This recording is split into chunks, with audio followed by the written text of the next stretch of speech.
guys, this is your girl again. How have you been? I hope you've had a great Christmas and a happy new year. Me, I went off because I really wanted to enjoy my Christmas, and it was so much fun.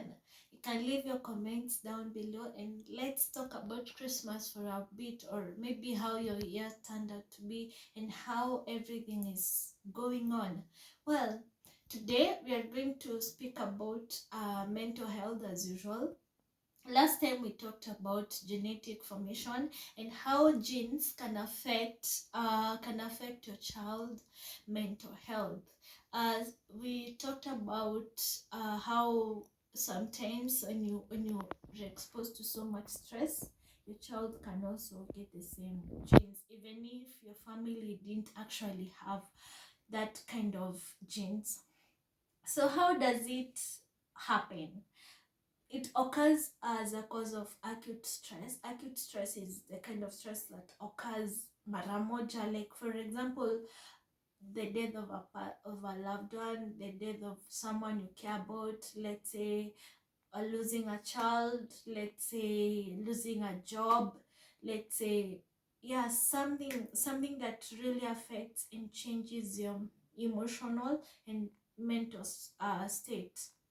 So when acute stress goes on for a long time, or rather when the acute stress goes on long term, it becomes something challenging to your genetic formation.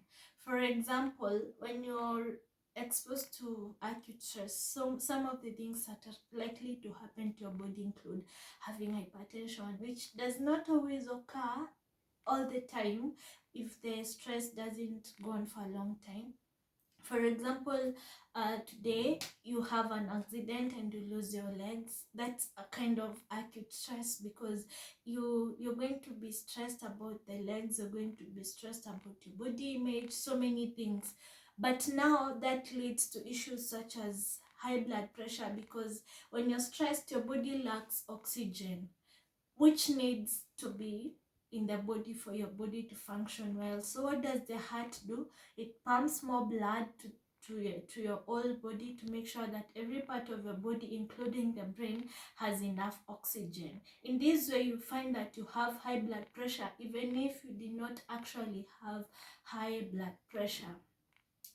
Secondly, there's something that is called genetic modification. Genetic modification occurs often, and it can be turned on and off. If your body is okay and it's going on normally, like your health is okay, your brain is okay, everything about you including your mental health is okay, then modification doesn't occur so much.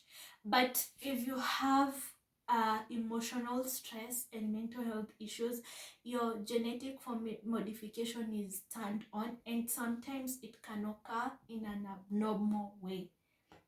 So that is called genetic abnormalities. So if you were a very good person, let's say you had a very good personality, and then you experience an acute stress that goes on for a long time, it is likely to change how your body functions. For instance, it causes abnormal modification within your body, which then makes the body adapt to that new gene. The new genes now are likely to be passed down to your child. That is how stress can actually cause a personality disorder, a mental health disorder, or something of that sort to your child, even if you didn't have that kind of issue within your lineage. The next thing that you need to know is that there's the issue of innate immunity. If you're exposed to so much emotional stress, your innate immunity goes down, which makes it difficult for your body to continue functioning properly, which also leads to genetic modification, which can also be passed down to your child. The new genes are now passed down to your child, making it difficult for them maybe to be able to deal with different issues that affect how they feel, how they view the world, and other psychological issues.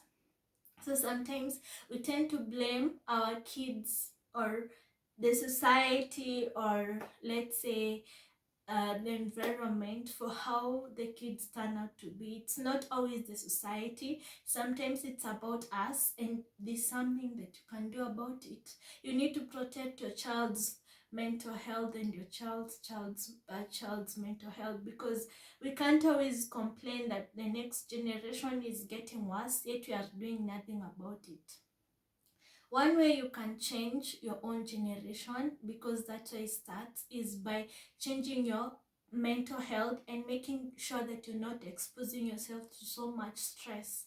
How can you do this? When you have a mental health issue or when you face a stressful situation, always seek out for help. Another thing that you need to know on how to control your stress is by learning how to cope with it. For example, if it's something that you can't change, always learn to cope with it. Don't always let it change how you feel, change your personality, change your genes. Yet this will be passed down to your child. Imagine how your DNA is modified to be able to deal with your issues, that always exposes your child to a mental health issue. For example, depression. If have you ever heard of people who live with depression for 20 years, or they are diagnosed to have depression at the age of 16, yet the parents did not expose them to any kind of trauma. The parents or anyone around them never ever exposed to them to any kind of trauma. But when you look down the history of the parent, you realize the parent had a mental health issue that they didn't deal with. Therefore, we really need to be able to deal with our own stress so that we do not pass down those negative genes to our children, because we all want a better generation. Just imagine how hard it would be for you to realize that it's because of your genes that your child has a personality disorder and there's nothing you can do about it. So you need to be able to learn how to cope with your stress for you to be able to protect your future generations.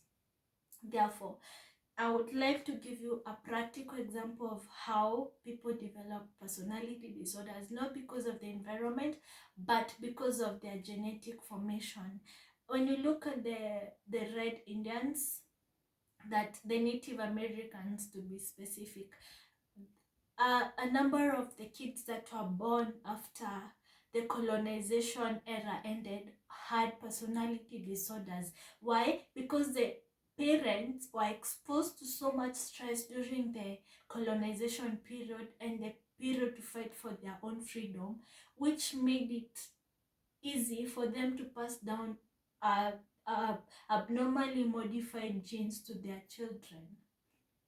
You see, just as the way cancer is passed down, or how cancer occurs, like a cell that is developed and it develops in the wrong way, or rather abnormally, it causes the other cells to be exposed to the same issue. So that's how genes also adopt to having stress or having high levels of maybe cortisol or whatever, which makes it difficult for them, for the kids that come after you, your own kids that is, to deal with stress.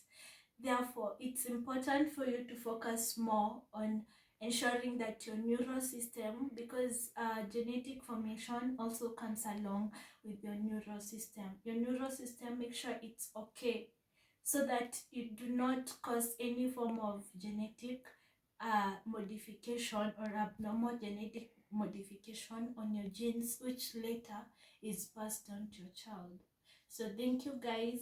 Let us focus on living a better life, living a stress-free life, and ensure that we protect ourselves and protect our own kids, because our kids are gems.